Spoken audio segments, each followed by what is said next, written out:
tant au yokaki yango tant au landaki par rapport à propos à ancien c'était Bethel Bazolo par rapport à pasteur Mozimbi impression les amis tant Roland Mambwana to kuta bagege ekoti na kati na nini biloko oto to yebakite ba pantalon pona ba mama ba jeune sœur et où tu es côté na kati na église ba mini jeep ba acte mususu o ba leader d'opinion entre guillemets ba frère o bazo kamba ba etonga bozo mona muto akomi ko a changer mbala moko destination abande ko yemba c'est pas ce qui chant de bataille on zamba bengela ka il fallait azala kaka wana parce que na yoka pas monter David na Bible atika ko yemba a ko intercession oh ezali télévision batunde population quinoise nde basobakian et nous avons même recueilli le pas la station radio télévision mais comment on a antenne wana c'est moi qui suivais les dossiers il y a eu même des gens qui sont tombés du dessus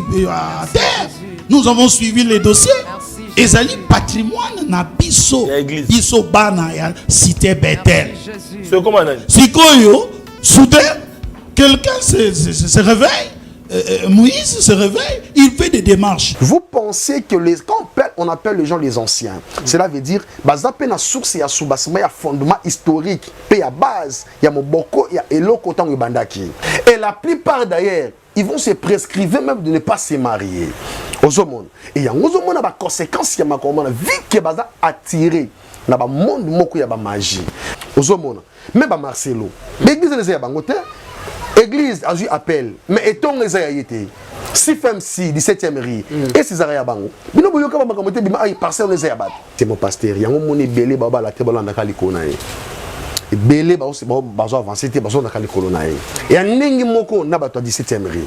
Ba mema batu na kati ya ba ya oza problème na église à 17e na yebisio que batu oyo ba bomba maka na kumba Yesu na munoko nzamba na bango te il est temps que Dieu les a exposés comme pas possible. C'est une catastrophe. Que non les là ni maman là na papa là bazaki na baba nota mola baba ndo kubanga nzala. Na yebisio déjà que ministère de délivrance ils ala gâté. Aza faire ma be hypocrite. Ngaza basata sa identité na ye. Aza muto misala molili hypocrite. Ya sambela makasi comment papa na ngai Matou Samuel de moi luka ketango la ya eko avarié. Oh, c'est une question de le maman mi ami lukeli ba problème.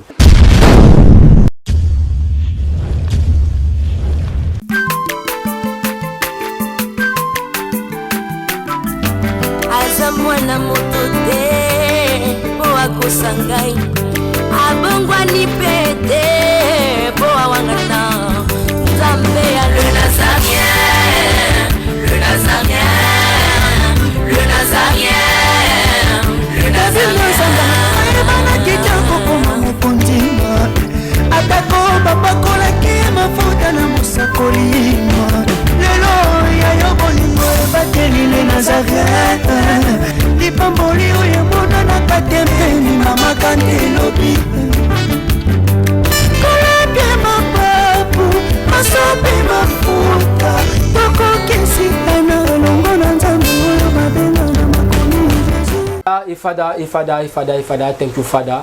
Balandi nyonso toujours bozwaka libaku ya kolanda biso na kata chaîne na biso ya les Nazariens TV na cadre émission na biso Table Sainte où est présenté par votre humble serviteur Dadi Mukwaya. Je dis un grand merci l'équipe Mumbimba ya les Nazariens TV. Je dis un grand merci na Mama Tiffany Mokwa pour la confiance au PC. Je dis aussi un grand merci na Jira on a ma caméra pourquoi pas na Alain Kiakala on a la régie la PC vraiment bambote ebele.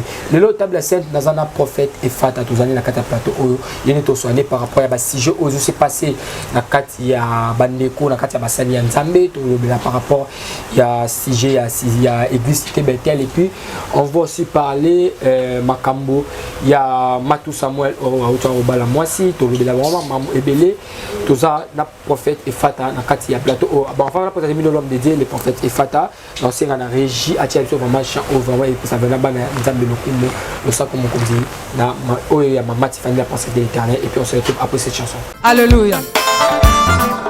Merci le roi de rois.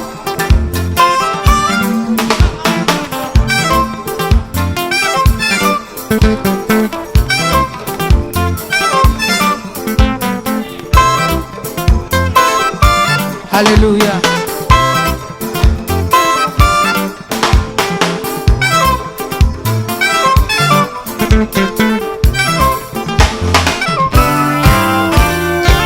Tombola maboko na yo likolo. Lakisa maboko na yo.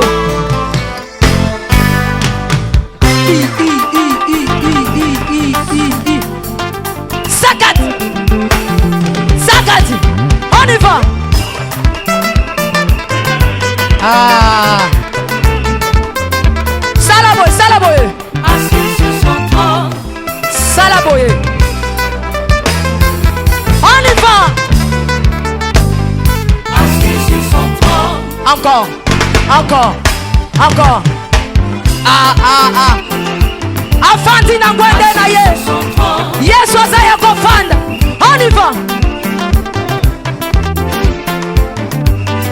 Assis sur son trône. Afandi, afandi, afandi, afandi.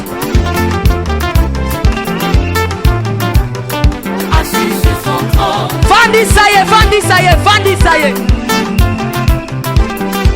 Nazo mono de tika Yesu afandi. Afandi, afandi, afandi, afandi. Merci Jésus. Merci Jésus. Afandi, afandi. Salaboye. Salaboye. Salaboye. Gatela Yesu le sako. On y va. Gatela. Gatela. Gatela. Gatela. Gatela. Gatela. Kaka. Kaka. Yambalo ya daba ministre bakokata. Nazolo bakatela yelo sako. Katela yelo sako. Katela. Katela. Katela. Nazo monote. Nazo monote. Nazo monote. Nazo monote. Salango boye. Dose, dose, dose, dose, dose. Tolobi à tout. Yoka. Merci. Tolobi boye. Yambaloyo. Adaba ministre bakokata. Adaba généraux bakosala nini? Adaba ministre bakosala nini? Adaba président. On y va. Katela yetoke. On y va. On la géresse. On a la caméra pour présenter nos invités dans les prophètes et Fata. Je peux dire que non, c'est la toute première fois à la table scène pour vous avez vraiment branché par rapport à l'émission Oyo. Bonjour l'homme de Dieu. Bonjour Papa Dadi. Nzambalo la Pambolayo. Santé de Nini. Nzambalo la Zobatela, ça évolue. Je profite également de dire un grand merci. La bande de Konyoso, Bazolanda les prophètes Fata, partout dans les 4 coins du monde. Ici Kabaza capté. Nzambalo la Pambolavino. Pourquoi pas dire un grand merci à toute l'équipe. Il y a Nazarène Télévision, je veux un grand merci à mon frère Gir à dire la caméra. Pourquoi pas vous remercier aussi et pourquoi pas à la leader de la chaîne, Maman Tiffany, je la complimente la Wele, que le bon Dieu la réconforte encore de plus avec le travail divin au Iso Salama. Et Bandeko Nyoso Bazolanda Biso, Nzambe à Pambola Bango, peut-être Bandeko Nyoso Bakolo Bake, Nzamba la Liboso dans les cas, c'est Nzamba Libosoté, vu que Moussa les Amo Makasi, ma place l'équipe moi est belé, ma déplacement, comme nous sommes déjà de retour, Nzamba Lola Yemoko, Azotambola Biso. Ok, merci Nzamba Lola, Azotambola Biso. Mais on a de dire qu'on ne peut pas commencer l'émission par rapport à toute chose. On a prié dans le Sambo, l'homme de Dieu. Moi, prière, il y a quelques minutes pour toute cette émission. Prions. Le Dieu de gloire, le Dieu d'Israël, Père éternel, nous te sommes infiniment reconnaissants, la gloire, la puissance te soit rendue. Laisse que ton nom, Emmanuel, Fils de l'homme, Jésus-Christ de Nazareth, soit élevé au-dessus de toutes choses. Je dédie ces moments entre tes saintes mains, que la puissance du Saint-Esprit soit manifestée. Les gens qui sont en train de nous suivre en ce moment, dans leur petit écran, dans les avions, dans les chambres, partout où ils se retrouvent, que la gloire de Dieu perce au nom de Jésus-Christ de Nazareth. Est-ce que cette sémence soit une sémence de la productivité, de la croissance, de l'émergence, la paix, pourquoi pas la délivrance. Au nom puissant, glorieux de Jésus-Christ de Nazareth. Que toutes les forces qui confessent pas le nom de Jésus soient brisées. Dans le nom de Jésus, nous avons ainsi prié et nous disons Amen. Amen, l'homme de Dieu. Ouais, l'homme de Dieu, Tolanda, émission dans la émission notre na YouTube, na chaîne YouTube, il y a ma confrère Mososo. Na mon émission encore au Bandai pour les prophéties sur le pasteur Moïse Mbiye. si je ne me trompe pas pour l'émission, tu disais Maman pour la Moïse Mbiye. Mais aujourd'hui, tout le monde, le pasteur Moïse Mbiye a combattu et pas ancien. Il y a Cité Bethel. Les anciens qui sont dans les réseaux sociaux, apôtre Emmanuel Mbiye, à Somba, le pas au Moroté, et l'église des Zala. L'église, l'église, on a l'église, il y a des Basomba, mais soit disons que le pasteur Moïse Mbiye a changé le combo. Il y a l'église à Boto, l'église. Oh, les télévision, Batunde, population quinoise, et nous avons même recueilli. Mais comment on a antenne, c'est moi qui suivais les dossiers. Il y a eu même des gens qui sont tombés du dessus à terre. Nous avons suivi les dossiers. Ezali patrimoine na biso, biso bana ya Cité Bethel. C'est comment on a dit? Sikoyo, soudain, quelqu'un se réveille. Moïse se réveille, il fait des démarches. Il n'y a pas eu un procès verbal, il y a un comité directeur qui a transféré cette télévision pour que ça soit transformé en Siloé TV. Et c'est un dossier qui est brûlant aujourd'hui. Ils ont même obtenu des titres de propriété. Ils ont mis ça au nom de la famille. Ce qui est très grave. Donc bien église, radio, télévision, sentinelle, oui, église, et comme propriété privée. Et comment ça c'est un dossier que maintenant nous allons suivre. Non, prédication ni pasteur, pasteur va contribuer à Bambo. Alors, depuis ce temps, l'église vit sous une tension. Sous une haute tension orchestrée par le pasteur Moïse Mbiye. Oyo atelemi à tout prix à récupérer bampango oyo ba fidèle ba sombe longo na ba pasteur na bango na pasi pe na motoki. Non, personne n'a comprendre. Pasteur Moïse Mbiye a comment récupérer bampango ya ba tout bampango ba fidèle na comprendre personne. Bampango oto sombi no ba pasteur o banana papa Emmanuel. O bampango biso to sombi. Tant toza ba pasteur. Tant toza ba pasteur. Na bandimi na biso na pasi pe na motoki na biso, alors que les sons vivants ni papa ni Moïse, pasteur Moïse batikala kosomba lopango moko te mpona compte ya église. Moïse kuta akomeli biso mokanda lancement opération Mopepe okoyokango awa. Lancement opération Moïse, lancement opération Mopepe, ça veut dire quoi? Okoyokango bako Mopepe yango ndenge ezoya. Donc il y a scandale et pas la bidon. Il y a crise. Alors il faut mona que mosala ensemble koiko bimisa ba biloba ndenge wana te pona okenda ko chite. Oui, au chite église scandale ni ezo pas la bidon. Yango au chite maputo ka scandale ni ezo pas la bidon. Église ezali asbel. Gestion na yango ezali liboso dicté na Bible. Ensuite na loi pe statut na règlement intérieur. C'est ça l'état de droit que prend le président. Kasi tozali ko vivre lelo na Bethel biloko oyo ekutama te katikati na bana nzambe, ba arrestation arbitraire, ba enlèvement. L'église, arrestation au Kangabato, enlèvement, même enlever mon la église. Enlèvement, arrestation, menace. Nous sommes inquiets tant que nous allons ça la culte. Merci.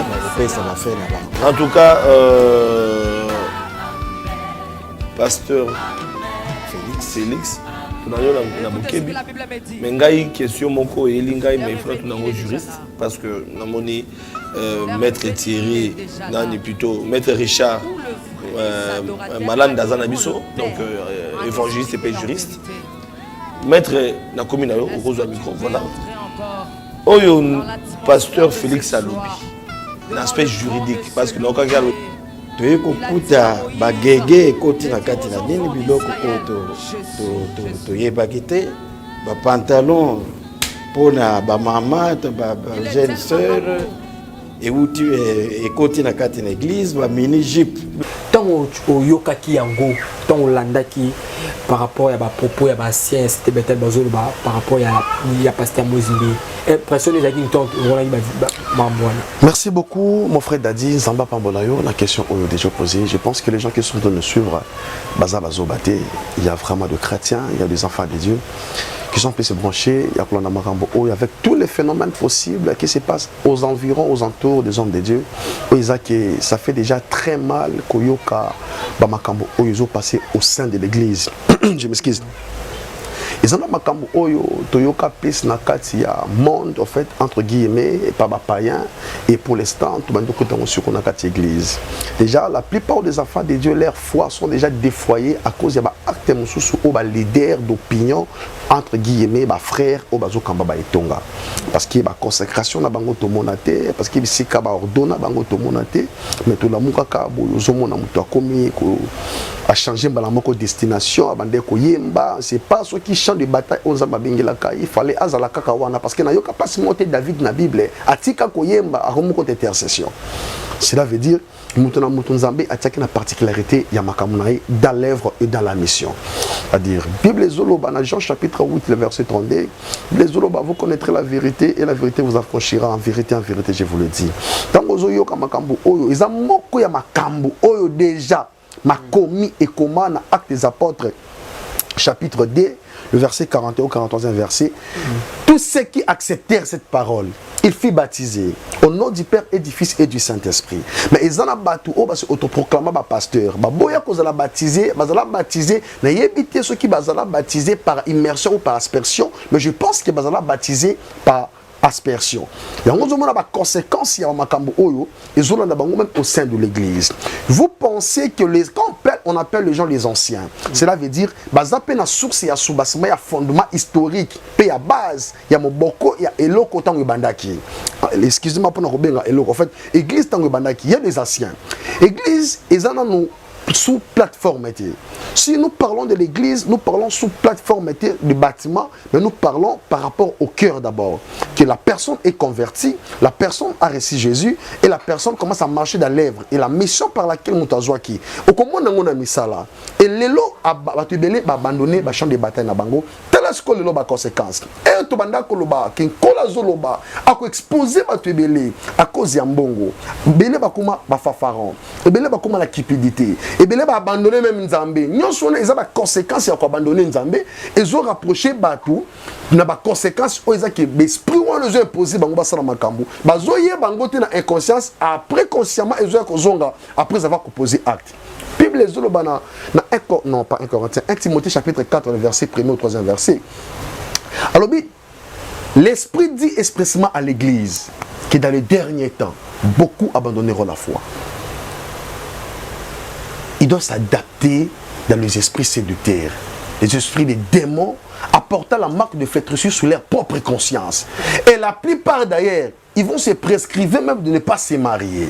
Et il y a une conséquence qui est vu que baza attiré na ba monde moko ya ba magie ba associer nzambe na makambo ebele ba bosani source ya mission o bazwa attention les papa mbiye bisika a bazali paix à son âme c'est un père qui a fait un travail et mona ina miso bato. Mais vous remarquerez bato ba na sikaloko la ba légende ba ikana ba combat historique ba jué ba placé ba osala ba dégâts comme pas possible. Vous pensez que par cette église ils ont rien d'individualité? Parce que l'église est toute une communauté. Et ça batu ma pierre d'édifice na bango pour na batonga église. Là sous forme de sous plateforme de bâtiments. Ozomona. Même ba Marcelo. L'église les a bango te. Église a eu appel. Mais eton les a été. Si femme si 17e ri. Et ces arrêts bango. Bino boyoka ba makambo te bima ay parcelle les a bat. Et ce qui est le besoin là que Moïse Mbiye a zolinga changer ba document. C'est que à comprendre que ils ont la famille. Ils ont ma bête non pourquoi Karabazela qui caractère non ils ont déjà ma bête apôtre Mbiye akufa ils ont déjà ma bête pour la nité ton au bâton apôtre Mbiye azwa qui Moïse Mbiye a checké comme pasteur il fallait banda dehors hôtel mais la bonne bazali karaliwa na ye pour maman muno suisse mais bien que tala et un adage mo que zoloba bako pelisa moto na zamba moto epela ma oyebate mais ce milingi bando bima on comprend que quelque part va appeler ces mots. Monte pela déjà dans cité Bethel Bandakala. On comprend? Et pela nango, ba groupe restreint, banda comprendre nango. Mais pas France ba kina nene. Ba 12 pour moi ba kina nene. Ça dit ils ont makambo banda ko lika Bandakala. Vu que ba o banda comprendre ba ina nzambe ba comprendre que la vérité. Monte banda ko bima, mais bazala qui vraiment na ba preuve tangible parce que le père était encore en vie. Et lorsque le défunt est parti, on comprend que ça va s'écrire à Makamsou parce que la personne qui est en train de coordonner la chose, elle est en dehors de la mission. Elle est en dehors de la mission Néni parce que tout le monde est l'église cité Bethel, mon frère, l'homme de Dieu, l'église cité Bethel, les zongi par rapport à des arabes libos. Au monde ici ko kebino bandimi ndé boza tellement osé 4-6. Ça dit mon peuple périt à faute de marque de connaissance. Ça dit bandeko ebele à cause il y a combo ya pasteur, il y a dadi na bango et tikala combattant ça la bêtise. C'est mon pasteur, il y a mon ebele baba la te balanda kali kona e. Ebele ba aussi bazo avancer te bazo na kali kolona e. Et anengi moko na bato 17e ri. Ba même bato na kati ya ba ya kala. Oza un problème na église à 17e. Na yebisio que bato oyo ba bomba mara na komba Yesu no mo nzamba na bango te, il est temps que Dieu les a exposés comme pas possible. C'est une catastrophe. Les bananes na 17e. Ebele abatu ba benga na bana batu na ba foyer. Ba benga se bana batu ko bele ba chèque ba orphelin. Ba fond de la rue ozomona o. Nzele bota mona te. La reproduction d'un enfant est un accouplement à sémence d'une cellule femelle et une cellule mâle. Sémence femelle et sémence mâle. Et moi na wana tonga botami attention, dans Psaume chapitre 127, les enfants sont des bénédictions. Ils sont comme des flèches. Ils sont protégés des cancans des guéris et personne ne pourra les arracher. Mais telle la conséquence, il y a l'église où il y a des gêne de prière, il y a l'okuta, il y a pratique, il y a ma baie, il y a kaboula, il y a foyer, il y a tout.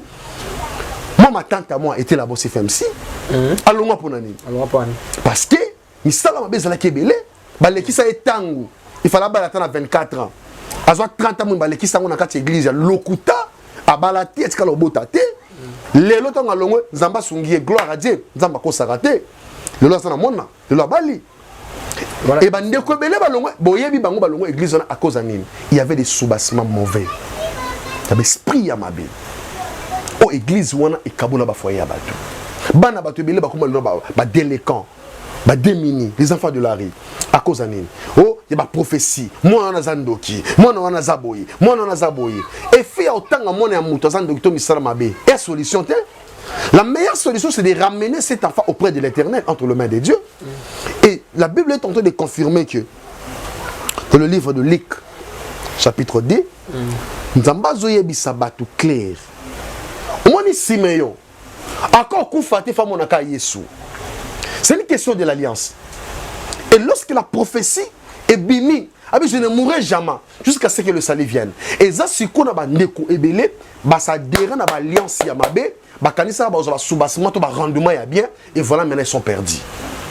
Après ba pacte de ça au baton ba sala. Moi ça kimba la koufi, moi c'est pas lundi. Ils ont makila. Voilà banani. Là où je parle, tu sais là où je suis en train de parler. Je ne suis pas le 17e riz. Je les salue à passant, ils ont bazana bango. Mais ba défunt, ils ont regretté. Ba tika ki communauté. Tala lelo ndenge si femme c'est commis. Tala lelo. Pour nani?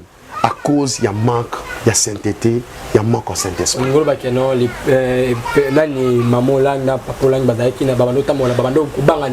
Déjà que le ministère de délivrance est à la gâté.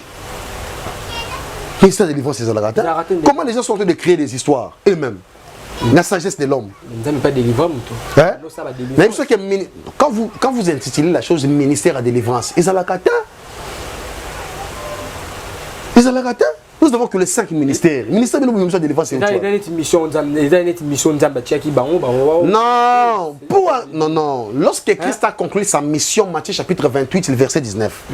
Allez et faites toutes les nations, mes disciples. Allez baptiser au nom du Père et du Fils et du Saint-Esprit. Plus loin encore, Matthieu chapitre 10, verset 6. Allez vers les brebis qui sont perdus d'Israël. Vous pensez que les gens qui sont en train de suivre Babazoba, il y a des gens qui nous suivent Bazana Bezoba Kangwama, Bafoye Bandegona Bango, Beba, Bakabula Mabala Bandegona Bango, et Bélé sous Babotate. Mais l'église aura plein. De quoi Banda Oyem Bakuna Longona Ponani? Ndéroni. Oui, mais comme on a yalonga pour nani. Oh, on a Ndéroni. Ndé comment ya moi c'est bana oyemba kuna alonga pour nani. Pour nani. Atire la pe ko bota te. Alonga pour. Parce que ba conséquence. Conséquence ali. Ya misala mabe. Il pas de. Oh bango bana ko bomba na sima bato batala na lesa molili. Ndé wala pas ali na misala mabe. Mais ça na misala mabe. C'est quoi bon on Ba bonga ni peka te. Pour ça bonga na kinga manga restaurer. Mais je vous dis ce qui est vrai. L'état de miracle n'est pas encore passé. L'état de miracle est authentique. C'est l'homme de Dieu clair. Moi, je suis n'ai pas de maman Chabani. Ok, voilà. Abota. Ah, maman Chabani. Abota. Maman Marie, à l'église. Tony Abota. Voilà, vite. Mais monsieur conduit l'église, c'est ça au bon one. Oh. Maman, il y a expliqué. Maman wana a longwa kakuna pourquoi parce que a comprendre que place naza. Bakanganga mingi. Il faut na longwa. Vous parlez de la délivrance, vous-même vous n'êtes pas délivré. Attention, Pierre a Christ. Luc chapitre 22, le verset 31. Simon, les diables t'ont réclamé toute la nuit pour te scribler comme un froment. Mais moi je priais pour toi pour que ta foi ne défaille point. Quand tu seras converti, affermis aussi tes frères. Mais par exemple, au Tcholoba, que non, maman Chabania Botate, mais sur telle histoire à Sarah Botana Ajnine. À ça, Nini. Sur telle histoire à ça, il non, bon là, tu sais, tu vas combo à battre, ça, bon. Moi, tout est possible. Tout est possible à celui qui croit. Attention, le miracle n'a pas question de la race. Le miracle n'a pas question des tribus. Le miracle n'a pas question de la personnalité. Le miracle a question de la puissance, de la vérité, de la parole de Dieu. Et lorsque Dieu opère le miracle, le signe et le prodige, Tanga m'a commis, dans Marc chapitre 16. Les miracles doivent accompagner toujours tous ceux qui auront crié à mon nom. Ils poseront le main sur les malades et les malades seront guéris. Il y a des gens qui sont en train de témoigner. Baba la sima non Babo Tibotiti. Mais quand l'église n'est pas témoigner le miracle dans l'église n'est comment papa la charité bien ordonnée commence par soi-même. Soi-même Paul Kouta la charité bien ordonnée commence par soi-même. Paul Kouta na frère de Dieu. Non, c'est le komoko. Paul Kouta attends, lorsque Christ a opéré avec Paul, c'était la dispensation, c'est la dispensation du mystère. Vous comprenez? Chacun a reçu Dieu, la mission est particulière. Mais la communion de la mission, il y a toujours un point que la médiation, où les deux droites sont reliées ensemble par la croix. Et celui qui s'est fait donner comme rançon avant Nakatikati. Et il a dit tout est accompli. Et lorsque Malachie est en train de dire qu'Élie doit venir, pendant qu'on resterait, il était non? Parce qu'on resterait mais bana papa na bana na mi toni ba question nzambe nini wana au moins enseigneli ba pesi libanga. Attention, tu sais combien déjà ba banda ko bazi la mabota, tu sais combien déjà banda bazi la bana ba bota, tu sais combien déjà bazi la bana ba bika ba malade, tu sais combien déjà bazi la ba à cause maintenant ya ba fausse église ba fausse doctrine. Donc ça dit que même libota na nzambe et bien ba comme retentissant. Et je prie à mon Dieu, comme un prophète de Dieu. Attention mon frère, le salut est individuel. Le lokobo yo semble parce qu'il ne commence à soumokaki. Le lokobo yo semble parce qu'il ne commence à kizemi. Le lokobo yo semble parce que pasteur on a soumokaki. Attention, c'est sa propre vie. Le salut est individuel. Et lorsque Christ reviendra, Apocalypse chapitre 22, Bible va clair le verset 11 ou 12 verset. Celui qui fait du bien, qui s'approfondisse encore de faire du bien. C'est lui qui s'essuie encore davantage. Attention. Mais Jésus revient bientôt. Vos œuvres et l'andabino. Ne pense pas que mon sosa nasi awa et fout amaka awa. On se moque pas avec Dieu. Ce que l'homme aura sémi le mentionnera aussi. Aux Hollandais. Bande ko belo ba la biso na moment mon frère dadi. Tika na biso vérité. Omoni muto na moni miracle nzambete. Hein? En plus ce témoignage ndene. Témoignage à moninga oui fortifié yo. Ce qu'on palpe en côté, au bétail solo.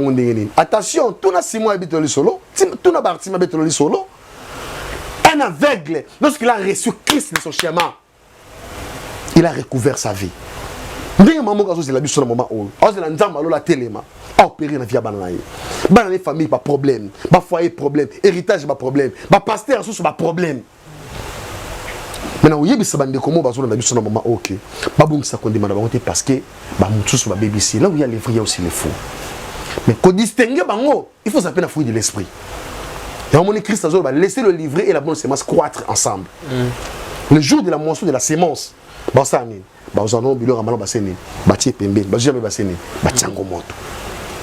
je déclare à mon Dieu comme un prophète de Dieu. À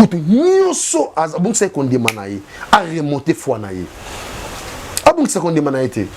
Parce que la foi avec œuvre doit accompagner à la dispensation de l'ouverture, de miracles. Aucun prophète, aucun pasteur, aucun apôtre que le faiseur de miracles. Jamais mon touté. C'est Dieu qui opère le miracle, le signe et le prodige. Ok, merci vraiment l'homme de Dieu par rapport à nous. Non, c'est comme si vous avez un problème dans le Chabani. Bon, ça engage que vous. L'homme de Dieu, tout bête affaire d'abord, il y a Matou Samuel. J'espère que Matou Samuel à Bali. Ah, mais lequel il a problème? Bali, programme en voyage. Mon bali, c'est que non. Comme tu as boyé, tu as tonga, donc tu as une place commerciale. Kenda Afrique du Sud, comme on a un congé. Ok, nous Lukanda, après on a obtenu le bana, après Yoko Zonga, on continue à faire nayo, on a continué à faire la musique. Sans arrière-pensée. Papa, ce qui me coûte, on a beaucoup de biens qu'on a gagné, c'est tical. Basai Nanga, Bilamba, tout est ça, Yoana. Bajip Mibalo, Jipo Moko est ça, na compte Nanga, Kabelanga. Bon, on a pas de Jipoana. Il y a un cas qui est en train de se faire. Moi, je dis que je vais voilà. Je sais que non, papa, tu as bien à moi, je suis allé à l'Iti. Je suis traîtresse. Modèle, je suis allé à l'Iti. Je suis allé à l'Iti. Je suis allé à l'Iti. Avant de voyage, l'idée est que je suis solo. Moi, je suis allé à l'Iti. Je suis allé à l'Iti. Nana katana kwa na zo le côté mais na bana ensemble ensemble na bana ensemble que s'il y a quelque chose qui est caché derrière tout ça, Dieu révèle-moi makabunyo so kuku zaba chaka ngona poisa lelo matusa mwana zamba chena na poisa soka hivi za suka carrière na ye ndenga sawana ila suka carrière ata boy ko bima akangami na ndako ata ti 20 ngana kozalao ligala facile ekoya Molière TV ekoya bako filmer ye bako zalao lelo matusa mwana aluka place kuchanga moi so na zana ndako.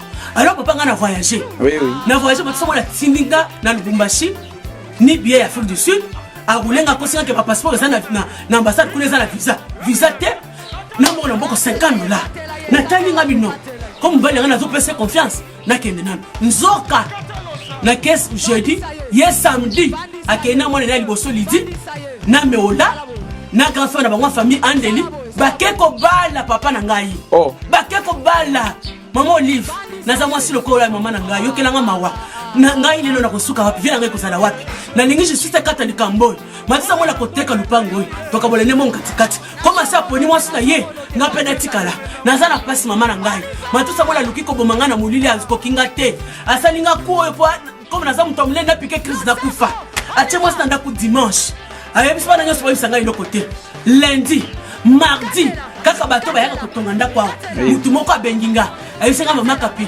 tolinga ko mingi oza mama moko boboto toza tosa tovanda kana yo bien na bengi pona informer yo bombanga Nous avons fait un match depuis dimanche. Nous avons fait un match avant de kutu biso. Nous avons fait un kapiwana akanisa kinini asuki na sali jeu na tinde na Lubumbashi na kokeni pa fixita ko suka na Lubumbashi na kotelanga na bana. Eza façon moko na se débarrasser na ye. Na lui meso kama na kinga na ye ko simba te. Tango alukaka bana ngato négocier ki. Il fallait qu'avant ça ngeno no kapi moi et toi ça ne va pas tenir. Mama ye obote ngama na kitoko zo ata quelque chose yango kende ngana tikala. Et j'allais accepter. Pour moi dans ma vie je suis prêt à tout. J'allais accepter, mais il m'a roulé. À sa psychologie, mais déjà, moi j'avais compris qu'il y a quelque chose qui est caché derrière tout ça.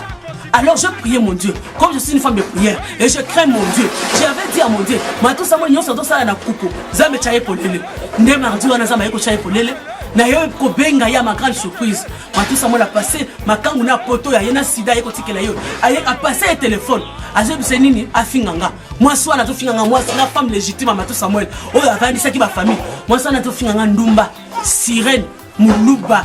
yo zelo so raté ngane na mito nazo konza papa na ngana piqué crise na lukumbasho na mutema na ngai bandi ko beta mbangu mbangu kama na moko za lukumbasho na mimingana hôpital ba pesinga ba piqûre mubalo azandoki papa alukinga na monila moninga te ndasa inga boy au moment où je vous parle la femme là est dans cette maison Matoussa Moelle aussi même maman maintenant j'ai besoin qu'il sorte ngana ye to s'affronter Matoussa Moelle excusez maman ngo akoti na ndako te femme koni depuis dimanche ngana va jeudi voilà moi ça na koti na ndako depuis dimanche do le moi ça na za 2 semaines na ndako 2 semaines na ndako ouais ngana va na sali kaka quelques semaines une semaine et demie na écoute déjà moi ça donc sûrement bazaki déjà avant bazaki déjà avant aza faire ma bé hypocrite ngaza masata sa identité na ye aza muto misala molili hypocrite mais ya sambela makasi comment papa na ngai Matoussa Moelle de moi luka ketango mola ya eko avoir ye Matoussa Moelle ça c'est carrière ngai kako mabolongo na ngai yoyo mabolongo parce qu'il n'y a pas moyen na laksa bino mabolongo yo enzika na ba prière bana matu baza ba témoin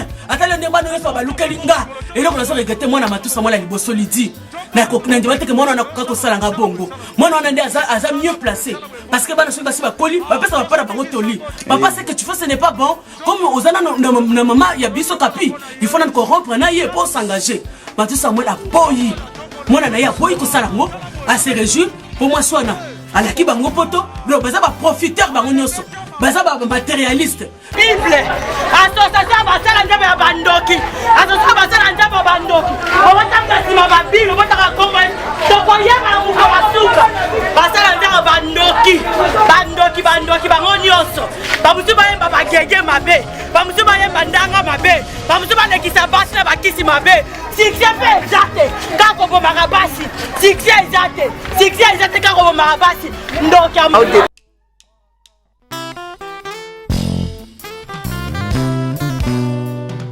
Merci Jésus.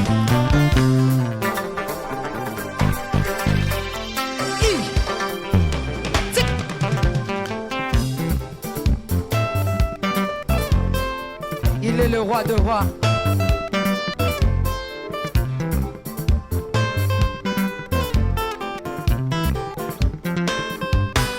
Yeswa bamusi pinzoli na vinangai. Yeswa bamusi pinzoli na vinangai. Peya longoli bapota na motema na ngai elongia mawa ebongwa na nesengo ngana kanga na sina koma setui bona Yesu bona Yesu bona Yesu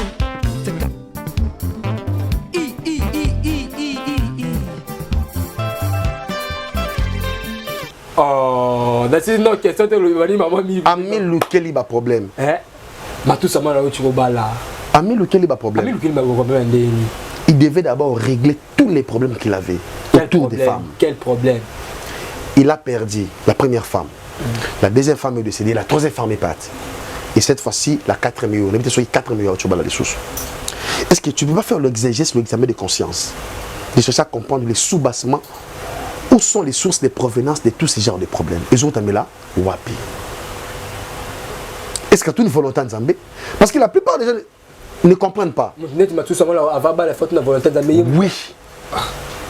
Aza père spirituel mukuna zawana le pasteur mukuna père spirituel na e avant bala papa dadi la ina bala nzamba lo terozo me mangai na yebi selo gomoko le mariage ce n'est pas une affaire de petits enfants. Attention. Kokola na nzoto ce n'est pas proprement dit que le fait d'avoir la maturité. Attention. Kobimana miso batu ko laksa ke Matoussa Moelle ya kala. Aïe na moli monzambe. Lorsque Matoussa Moelle chantait, ton nom est capable moli monzambe. Mais lorsque nous avons attaqué Babiloko wana, il faut se poser la question. Il faut l'oukanzan makasi. Si réellement, on a souhaité bon mariage, mais ce qu'a l'oukanzan makasi était, alors s'est retrouvé sous souillé, azamika mutako fait la rabassi. Est-ce que c'est habitude? Mais quel est le père spirituel abonné là? Est-ce que père spirituel ne t'envoie moi aussi? Asali bané avant Matoussa Moelle. Papa, comment les a problème? Je te dis dans le mariage, je vous dis, dans quand tu vas foyer, il est temps maintenant. Zamba ebisiye, ya yo kanzambe. Il faut aller le garage. Ayo kanzambe. Ah te poigne. Ndotambola na ase asa mena ase ka ayo kanzambe te. Sur le but, il y a consultant qui va prophète, ça va. Vous comprenez? Il faudra un prophète. Bon, on a parole authentique. Il y a un peu sur les réseaux dans mon sacolité. Pas le pasteur. Assez né. J'ai là, placé dans ma gouvernement, qu'on a m'embêté là. Bétama solo mon frère. Ce sont nos pères, déjà il est cas. La génération de l'accomplissement de la prophétie de Joël, chapitre 2, le verset 28. Il y a un autre vivre dans le dernier temps. Vos frères, vos filles prophétiseront. Les jeunes gens auront des visions et les vieillards auront des songes. C'est-à-dire, moutou pas l'autre et fa là. Papa n'a pas là nanou. Parce que l'autre, c'est un interprétant. Ça m'a mis une question. Message Oye David, comment il s'appelle? Matou Samuel Azui. Tant on peut se interpréter. Mais interprétant, il y a un qui fait balle. Est-ce que l'autre qui était dans d'autres mécanismes, moi c'est à calme. Mon frère, tu ça va mentir. Il doit chercher Dieu. Il doit chercher Dieu. Nous sommes tous les qui soir à Bali na Kimia, Ngolu, Mekalambai, Aboti, Ngolu, à voyager, Ngolu. Tant à divorcer, paye.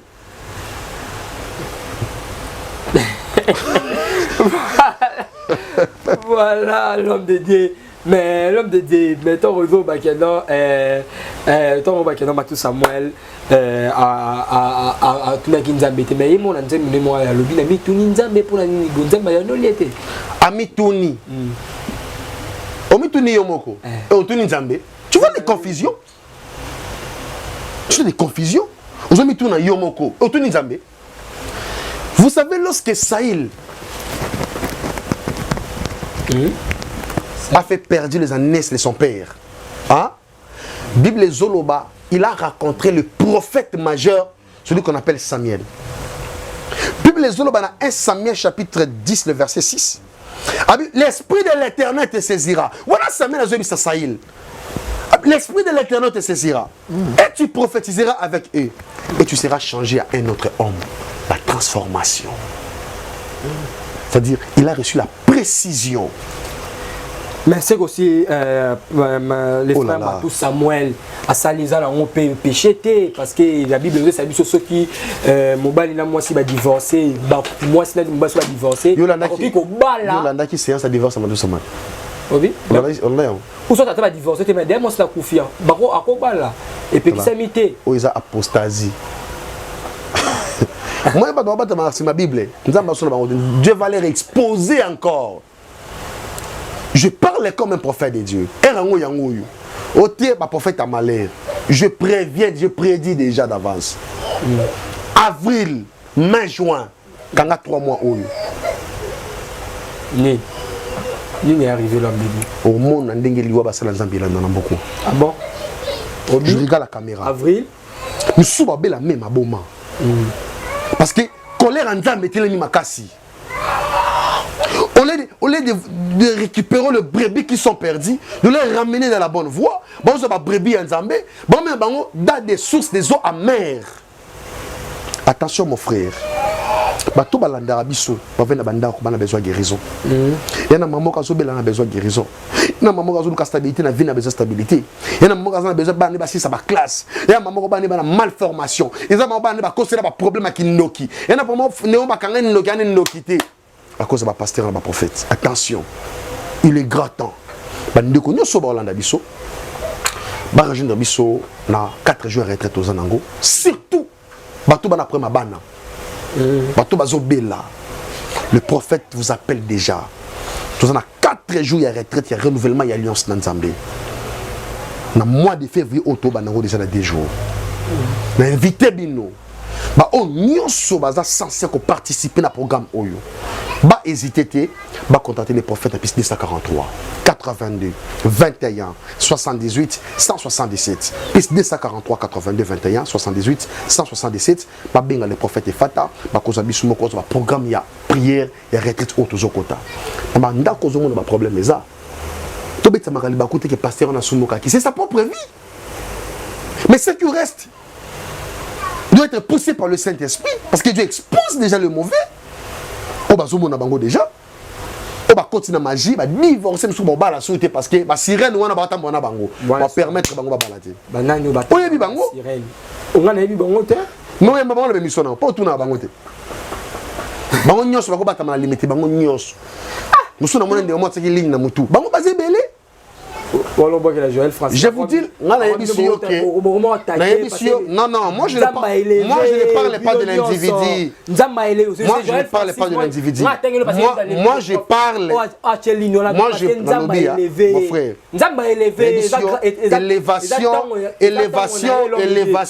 Élévation, ils ont médiocrité. Attention, l'excès des ailes.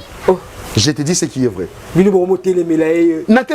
je les salue à ça, les passages de Francine, nous avons pas parlé de Gazali. Mais nous avons parlé de la vérité.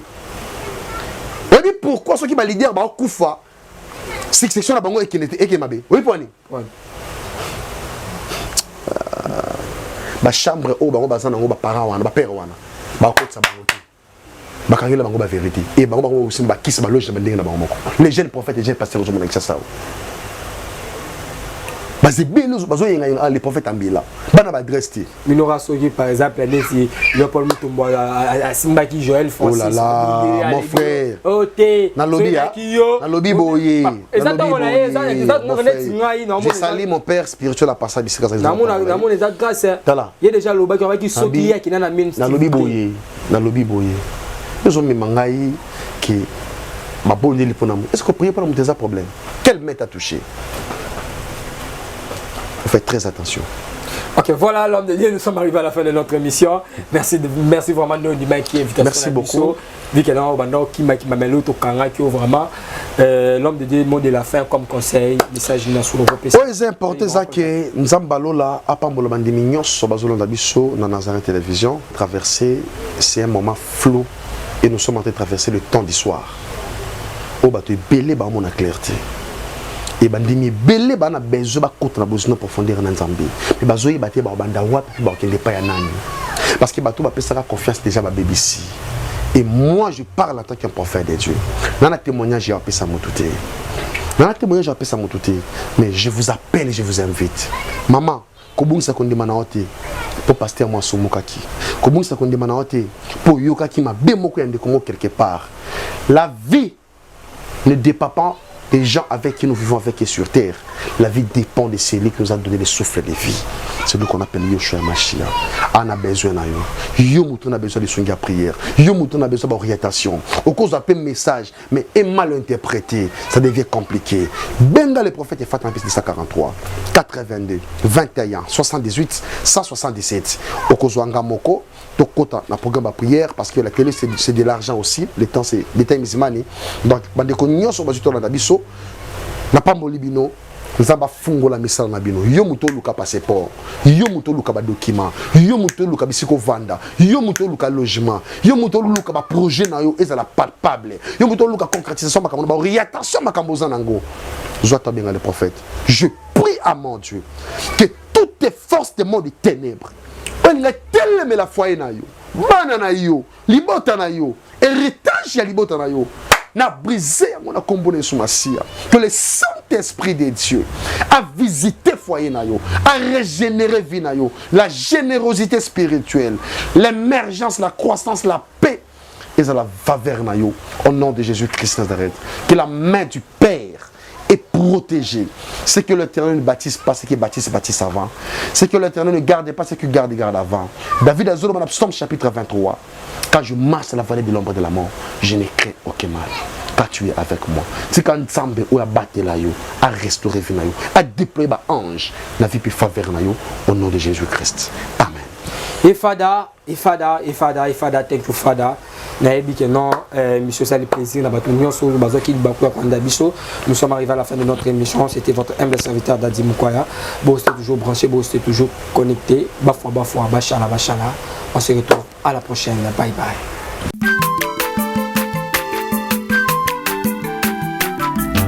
Azamwana motote oakosangai abongwani pete boa wangata Nzambe ya le Nazarien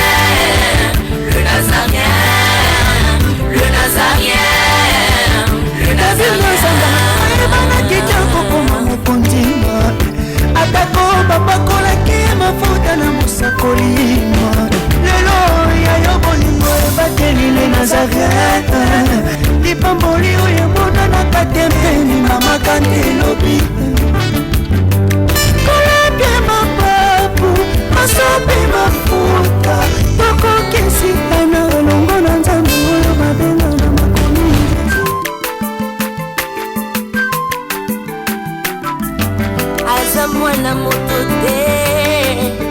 kokosa ngai abongwani pete